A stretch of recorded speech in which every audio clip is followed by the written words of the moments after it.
Evening all. Thank you very much for the warm welcome. Anyway, thank you. Yeah, thank you very much for coming. I mean, thank you very much for being an audience in a cinema. It's nice, right? Really great. Yeah, it feels almost normal. You said at the beginning, Denis, that this movie was made to be seen like this. Mm. It must be really special to have it. Oh no, The no, opportunity. no. Yeah. Definitely, it's just that I strongly believe that the that size of the screen is part of the language. You know, that is part of the cinematic language. The way the movie was shot, edited, scored, sound design is everything was made to be experienced in a theater, and that's why I'm so grateful to the gods of cinema to allow us to have this experience tonight. Seriously. So is our audience. Um, I know that when I watch the movie, I don't read the blogs and everything, so you have to forgive me. But when I watch the movie and you get to the end and one of the last lines is, "This is just the beginning," I think, okay, what's next? You ask me. I'm responsible. The thing is that I said right at the start to the studio that I was strongly feeling that to give justice to the book, two parts were necessary, and then but the deal I wanted to shoot two parts in the two parts at the same time, but that felt too expensive to and I will tell you the truth. Remember, my last movie was not a big success here. So you always have that burden. No, but seriously, that was serious, but seriously, I will say that it just felt right to do the first part. And see if it raised enough enthusiasm, then we will, and that I thought was a deal. It was a good deal. Yeah. Right. I mean, when you have to realize that I was waiting for decades to make this movie, so to have the chance to just make the first part was already a massive privilege to me. Very good. Well, let's talk about the adaptation process, tackling this book. I understand that you read it as a teen for the first time. Can you? There's certainly been any number of films influenced or inspired by or adapted from this legendary book. How did you tell us what drew you to this story first of all, and then how did you process as you were tackling this particular version, navigating all that's come before?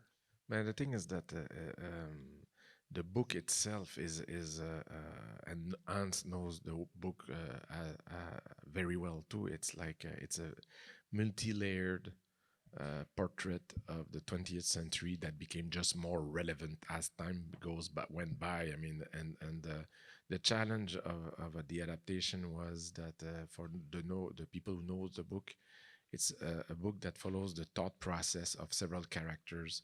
That it's a very paranoid book where everybody are trying to find strategies to survive, and the idea, and that's where Hans came. Hans' power is the idea that I didn't want to have voiceovers. I didn't want to hear their thoughts, so I rely onto acting and onto Hans.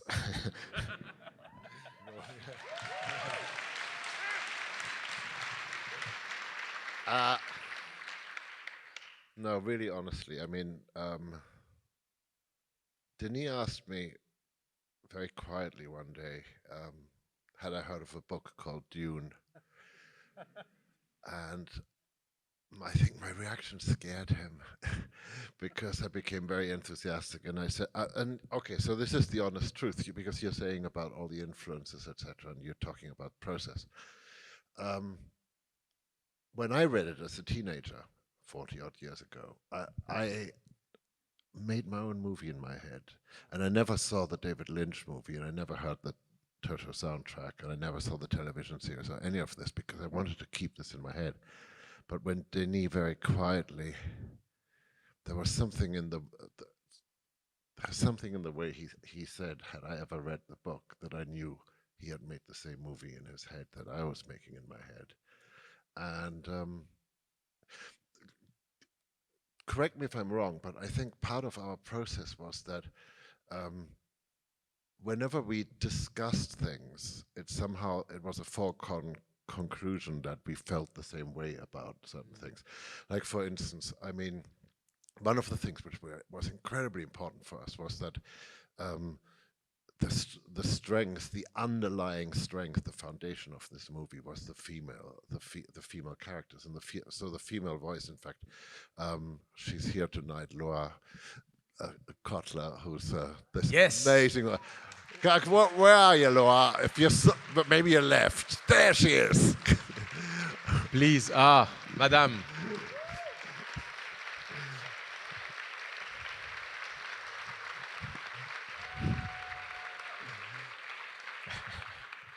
One of the extraordinary things that she did was she was fearless. I mean, there's commitment in every note, and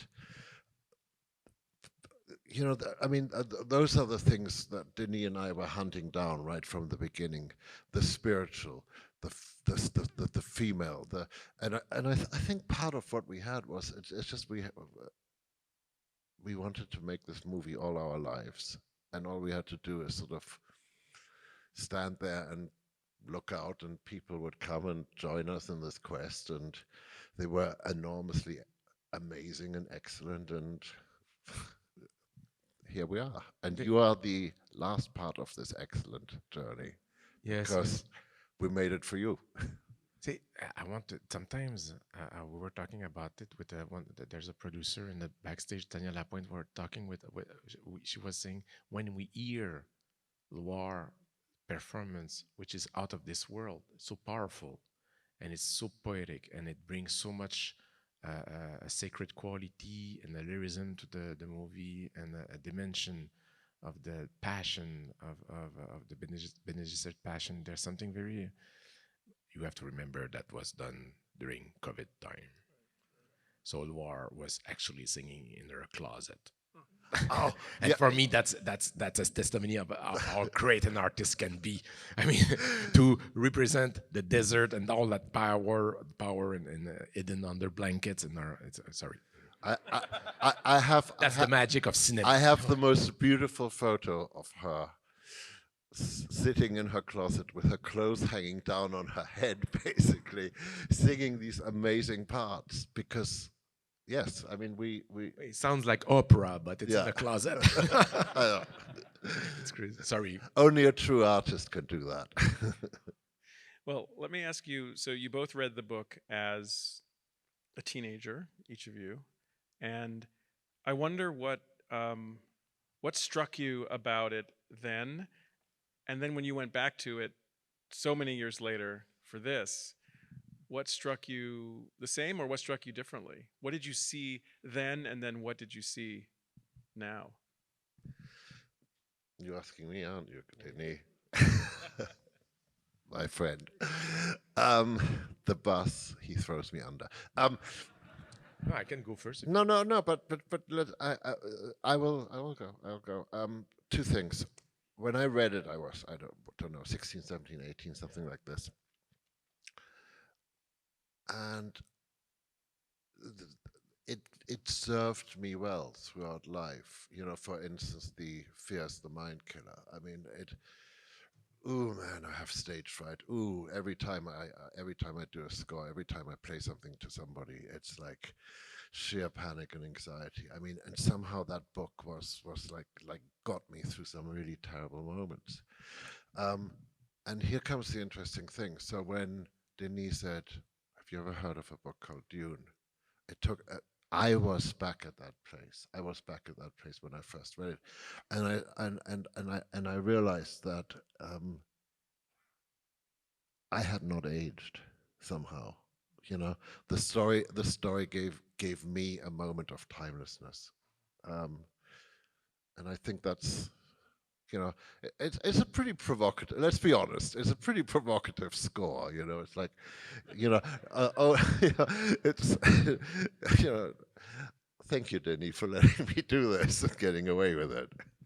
You go, your turn. I will say that the when I read it at first, your answer was better than mine, but I have to go. So the it of course I read it at 13 years old, so I identify with Paul and the idea that he was like this boy struggling with a massive burden on his shoulder, family heritage, genetic heritage, religious heritage, and then him finding solace, finding comfort into another culture and in a foreign land. There was something very beautiful about those ideas that really grabbed me when I was young. Also, I was kind of into biology and science at the time, and the way Herbert was inspired by ecosystems and the way he created all those relationships between the living things, I thought was very poetic and very powerful at the time. Later on, I think I was more drawn by the Bene Gesserit sisters, the idea that you can actually channel past voices and make something good out of it. I mean, at the time, maybe I was starting to struggle with neurosis or the idea of struggling with the problem of the past of your genetic heritage. There's something pretty powerful about this idea that I deeply loved. So it's a book that when you read it, as well as you're all getting older, but your answer was much better. The idea that I heard recently a study that says that we are attached to the song of our teenage years because at this very precise moment, our brain are more, how can I say that in English? Prepare more, they absorb things that later on you get that their brain becomes more lazy, and that's why you're going to always back to nostalgic toward those songs that you heard that create. I'm wondering, is the same thing with books, Hans? Well, probably, but I love that you use the word nostalgic because one of the really look just one of the very strange things about science fiction or anything is name a science fiction movie that isn't inherently nostalgic. They all are. They're supposed to be about the future, but in our hearts, every time we watch them, we feel some timelessness that we are drawn back to. And I suppose that is our youth. That moment in time when you first discovered Dune, is a moment you're fixed in Yeah, time with. technically, you witness a snapshots of our teenage years. Absolutely. Yeah, technically, you're watching two very bad boys making movies. So let's talk a little bit about you talked about the making a movie for the big screen, for the cinematic experience. So let's just for a few minutes talk about some of the choices you made, where you shot, how you shot, the decisions you made about the way you would shoot and the environment you would shoot with or without green screens, these kinds of things. Help us understand some of the creative decisions you made. Yeah, I don't know, but that I would say it's more a lack of. I wish I was able to shoot in virtual environments. My life would be so much easier. I mean, the idea that to bring a full film crew into the middle of the desert. I mean, yeah, we were able to capture things and bring back things with the camera that would have never been. Sorry, I'm being silly here, but the idea is that I can't shoot virtually.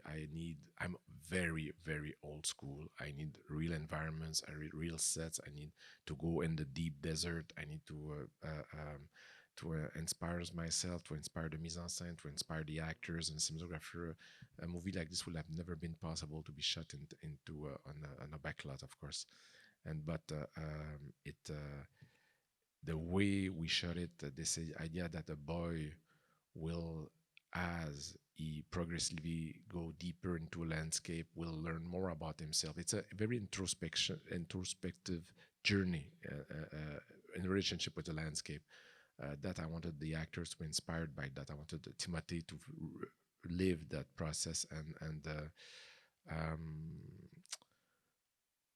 it's something that I want. It's the way the book was written, inspired by nature, and I wanted the nature to be the main character of the film. So that's why. So thank you for that answer. And let me ask a similar question to Hans about the score and the music, because I want to go a little deeper. I was doing a little bit of research about how you.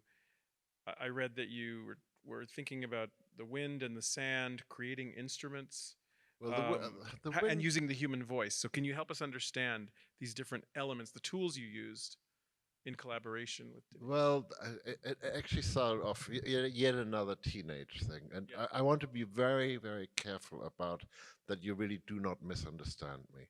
The first time I saw Star Wars was, of course, wow! It was amazing, and I loved. I mean, I'm such a fan of John Williams's music in it. But as a teenager, there was that thought that came into my head, going, you know, in a galaxy far, far from here, you know, da da da da da. Why am I hearing strings? Why am I hearing trumpets? Why am I hearing horns? And and I was thinking, so if we are set in this time, in a different time, in a different in a different space, shouldn't we have different instruments? Shouldn't our instruments have evolved? So to answer half of your question, half of the question is yes, we build a lot of instruments. I have a friend called Chaz Smith, who is a great musician, a great sculptor, and a great welder, thank God. And he has an unholy relationship somehow with the Boeing and Lockheed Company and gets all these medals. So there's a lot of that. That's the half the answer. The other half of the answer, of course, is Loire and Lisa Gerard and people like that, who, you know, are absolutely phenomenal at just being these fearless instruments and doing things, you know, I'm asking things of them which are inhuman and beyond human, and they just go and sit in their cupboard and do it and give us these gifts of beauty and grace and just enormous courage and great musicality. And thank you. We're reaching the last few minutes of our conversation. Um, Denis, I want to get back to this question of the big screen and the cinematic experience, because we've just spent the last 2 weeks gathering in this cinema and down the street watching movies together for the first time in a long time, to be able to watch movies on the big screen. And you said something, you've been outspoken about the cinematic experience, and I was so moved by something you said. I'm going to quote it to the audience. I strongly believe in the future of cinema, um, that the future of cinema will be on the big screen. Cinema on the big screen is more than a business, it is an art form that brings people together. But the thing is that I believe that it's part of the human experience to have communal experience, to share. I mean, we had been put on this planet all together. We are stuck together, and the thing is that seriously, it's the idea that the thing that since the beginning of time that we are like want to gather together and share stories or music together, or see, we don't go to a rock concert alone. I mean, it's like the same. There's something about sharing uh, a movie as a group of human, and sharing that it's part of our at the very core of the human experience. And there's not a lot of those that are still with us today. I strongly believe that, and it's part of the language for me. Again, when you shoot a movie for a screen of that size, you don't shoot it for iPhones. You know, it's like it's a the way you shoot the depth of field, the way it's edited, the way we work with actors, it's The different. choices. And the same with music and the way the sound design. I mean, it was really made for. It's not for me. It's about, one of the great moments I had in my life was sitting in a theater like this, watching Lawrence of Arabia on 70 millimeters. You know, when Yes. it's like it's something. I mean, it's like you don't. Yeah. You're a different human being when you get out of the theater after. It's like it's transformative experience when you're other people. Well, I mean, what you're saying is so. I mean, the word experience, I think, is so important, which is so different. And um, when we were working on Inception, I kept thinking, oh, we're making a movie about shared dreaming. And when I look at you, and I look at you right now, and I was sitting amongst you. I was having very much that experience that we were sharing Denis' dream. You know, we were all one for a moment. For a moment in time, we got to be one humanity, and I think that's part of the power of films. The other part was when I started out, it was transistor radios, and I fucking hated them. I wanted big speakers, and I still want big speakers, and so why get up in the morning if you're going to do something for something so small? And the thing I will say is that, don't get me wrong, I love streaming. It saved my life during the pandemic. It's a fantastic way to revisit the past, to go through cinema history, to revisit movies you loved that you saw on a big screen. I think it's a fantastic. I love. I use it all the time, but it's just that I think that movies have to But be it's born on the grown- big, born in the on the big screen, and I'm afraid of the tribalization, the segmentation of culture, when you have like the Ulu tribe, the Apple tribe, and say it's like we are in times where we need to blend together and share, and that everybody have access to this. I strongly believe, and I'm not just talking. Of course, when I say this, I'm aware that I'm talking in the position on a seat of someone who just made a Hollywood blockbuster. I mean, not blockbuster. I'm not. No, but I'm saying I'm not sure. I don't know. We don't know. a potential. No. But what I'm saying is that someone who made a movie made by a studio with that puts a lot of effort, so people will see it. But I'm talking about all kind of cinema. See, I'm coming from the art house world, I know, and I hope that the battle for me in the future will not be about movies like Dune. It will be about art house that were already struggling before the pandemic with. It's that is very crucial for me. Actually, I mean, look, I come from the first movie I was involved in. We've all come from the art house cinema, and somehow we are still in the art house. Did you? Yeah, fucking. Let's talk about that. Look, No. we really. No. But it's the same thing. It's always the same thing. It's always the same thing.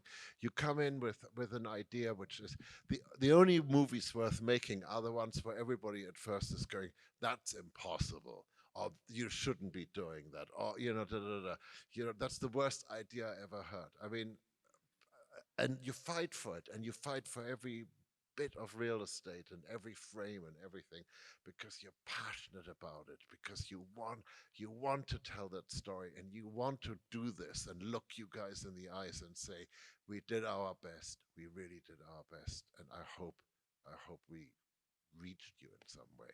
And